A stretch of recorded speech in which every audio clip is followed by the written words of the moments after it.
கடந்த வருடம் ஒத்த கருத்துடைய கட்சிகளுடன் மட்டுமே கூட்டணி என்றும் பாஜகவோடு ஒருபோதும் கூட்டணி இல்லை என தெரிவித்த அதிமுக பொதுச் செயலாளர் எடப்பாடி பழனிசாமி அவர்கள் நேற்று நடைபெற்ற கூட்டத்தில் பாஜகவோடு கூட்டணி வைத்தால் என்ன தவறு என பல்டி அடித்துள்ளார்.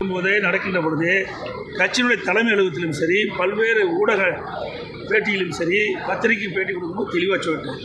சட்டமன்ற தேர்தலின் போது பாரதிய ஜனதாவுடைய கூட்டணி இல்லை என்று சொல்லப்பட்டிருக்கிறது.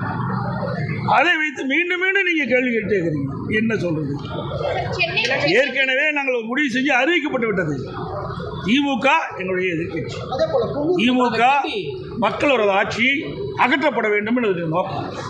அதோட பாரதிய ஜனதாவுடைய கூட்டணி இல்லை என்பது என்னுடைய நிலைப்பாடு. அதில் தெளிவாக இருக்கிறோம். அதனால் எதையும் பொருத்தி பேசக்கூடாது. ஒருவேளை சார், நான் தான் தெளிவாக சொல்லிட்டேன். மீண்டும் மீண்டும் அதில் கொண்டு வந்து உங்கள் விவாதம் மேடம் வச்சுக்கணும். உங்களுக்கு எங்களை வச்சு ஒரு விவாதம் செய்ய வேணும். அப்படி தான் பார்க்குறீங்க. நாங்கள் இந்த நாட்டுக்கு நல்லது செய்யும், இந்த நாட்டு மக்களுக்கு நன்மை கிடைக்கக்கூடிய,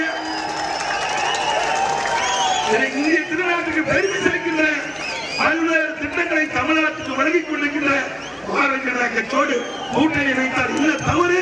மத்தியிலிருந்து நிறைய திட்டங்களை தமிழகத்துக்கு பெற்று மக்களுக்கு நன்மை செய்ய வேண்டும் என்பதற்காக அமைக்கப்பட்ட கூட்டணி.